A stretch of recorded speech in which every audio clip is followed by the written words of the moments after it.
I get asked fairly often if I think someone should pursue the CFA designation if they want to become a financial advisor in the future. I also get asked a pretty opposite question, which is, hey AJ, don't you think becoming a CFA charter holder is a little bit overkill for your position as a financial advisor? This video is basically going to cover two perspectives. Two different answers to the same question. The first perspective is through the lens of current reality and the day-to-day responsibilities of most financial advisors or financial planners. The second one will be about the future of the financial advice industry and how tighter regulations are starting to lean in the direction of more professionally trained or educated financial advisors. If you're someone who's wondering whether or not you should pursue the CFA and you want to become a financial advisor in the future, my answer is no. There's just way too much effort and study time required to pass all the CFA exams on material that really won't be used in your role as a financial advisor, especially in the levels 1 and 2 exams. Some better ways to spend your time if you're someone who is a new financial advisor or someone who's hoping to get into the industry in the future are things like studying for the CFP exams, which we're going to talk about here, mastering a certain financial planning software that if maybe a firm that you want to work with or the firm you currently work at uses, or just marketing yourself and your business to prospective clients. Good morning, madam. Good morning. I'm afraid I don't want to. You've been selected for a special introductory offer, madam. All of those activities will likely have a more relevant benefit to any financial advisor than especially the first two levels of the CFA program will. It's important to understand here that being a financial planner or a financial advisor very rarely involves in-depth and critical analysis on certain stocks or bonds. The majority of financial advisors will use funds, mutual funds, or exchange-traded funds. And yes, the CFA exams do cover how to make manager selection decisions, so that's important. But especially if an advisor is using a corporate office run managed portfolio, which is a pretty common thing to do as well, they're really not making many investment decisions. They're just deciding with their client what risk profile the client might want to invest at, and then plopping that client's money into the appropriate account. What is far more common for a financial planner or advisor to spend their time doing is sitting down with clients face to face, learning about them, their lives, what's important to them, and how those people currently are, or how they want to, or how they should in the future, be utilizing their current money and their financial picture to achieve what they want to later on in life. There's a lot of paperwork. There's like account applications, transfer forms, updates on addresses and beneficiaries and name spellings after marriage, there's a divorce, or having kids, opening new accounts, whatever. But again, the in-depth valuation knowledge or accounting principles that are taught throughout the CFA program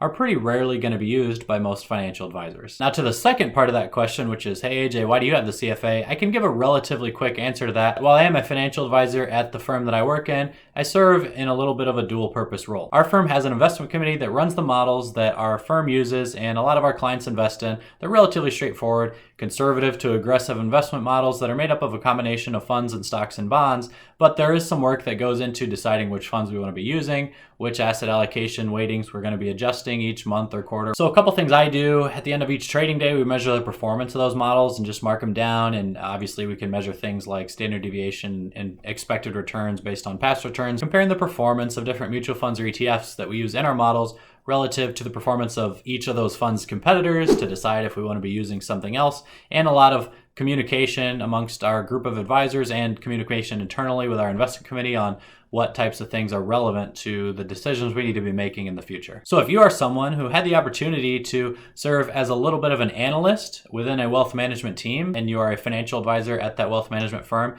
it could make sense to have the CFA charter as well. It's just not a very common structure for a financial planner or a financial advisor. Okay, here's the second perspective of this conversation, which is looking at the financial advice industry in the future and saying, is it likely that the CFA charter could become a type of prerequisite or requirement to operate as a financial advisor? And I think that could be on the table for the CFA or CFP designations. We'll use the CFP in the same light here because it is a difficult to achieve professional designation. Actually, the CFP is more focused on the financial planning or financial advising practice than the CFA designation is. Like I just described, the CFA is more focused on investment analysis. But my point is that as our population becomes more and more educated, and I do think that is happening just based on usage of the internet, then I think you're going to see more clients wanting advisors with these professional designations. A lot of 70 or 80-year-old clients who really never use the internet in their lifetimes probably don't know much about the CFP or probably anything about the CFA charter. But why want to take a picture? So of course, they're not going to be asking potential advisors if they have those, but if you're ever spending the time searching on Google like, hey, I'm looking for a financial advisor, what should I look for? So many of the answers are going to say, make sure they're a CFP or make sure they're a fiduciary.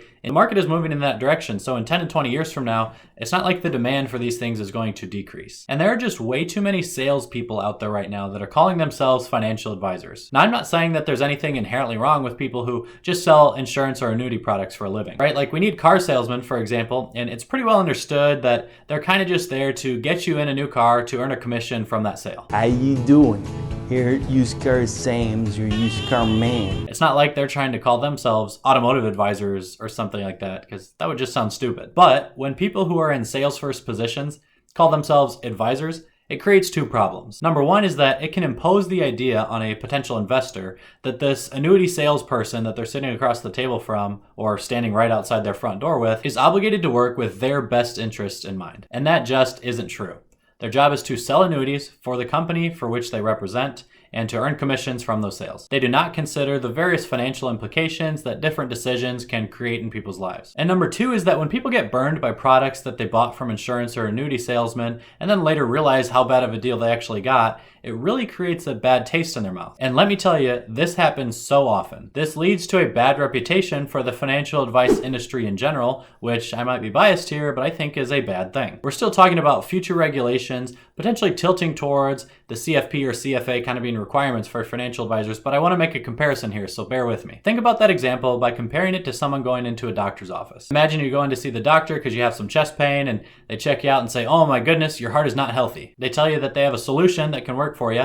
You need to start taking a certain prescription every day, and you also need to have a procedure to have a certain pacemaker installed. Now, so far, this seems like a fine arrangement, right? Because everyone takes prescriptions from time to time, and pacemakers have helped a lot of people. So you do these things that the doctor told you to do, but then a year later you start to have some complications and realize that the prescription you've been taking has given you some serious side effects, and also maybe the pacemaker stopped working. So you go in to see a different doctor to get their opinion, and only then do you realize that the prescription you've been taking was not the best option available for you out there, and also the pacemaker that they sold to you was a piece of junk, and they only did it because they were a representative for the company who manufactures that pacemaker, and they were paid an 8% commission on the $250,000 surgery that you had done, which means they got paid like 20 grand. And by the way, that's not a number that's all that uncommon in the financial advice industry. All of those things likely created a very serious conflict of interest for that first doctor. He or she was not trying to get you the best care possible, but rather they were just trying to earn a commission for themselves by selling things that their company sells. Obviously, this scenario would be illegal in the medical world,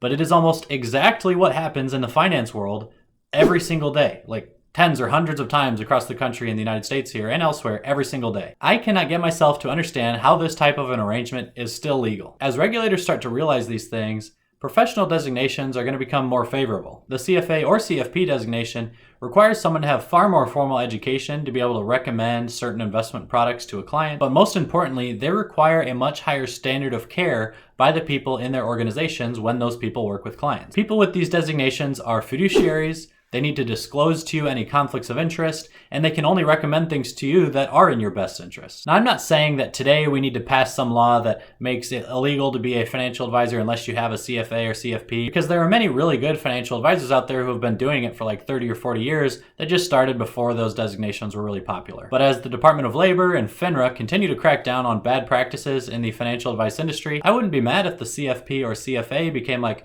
required education just to operate in the industry, much like law school or medical school is for lawyers or doctors. But without the physical school building and like the 3 to 10 years of additional schooling, because that would all be annoying. Keep it self-study. In summary, if you want to operate like most financial planners or financial advisors, I would tell you to get the CFP and skip out on the time requirement needed to earn the CFA. But if you're someone who loves learning more, or you just like to take on the most difficult challenges, or you just have a lot of extra time, then the CFA might be the next best option. If you've gotten to this point in the video, it means that you watched the whole thing, and I very much appreciate that. You know that the YouTube algorithm loves the long watch times in terms of total minutes watched or percentage of the video. If you could also like this one and subscribe to the channel if you haven't done those things yet already, I appreciate both of those things very much.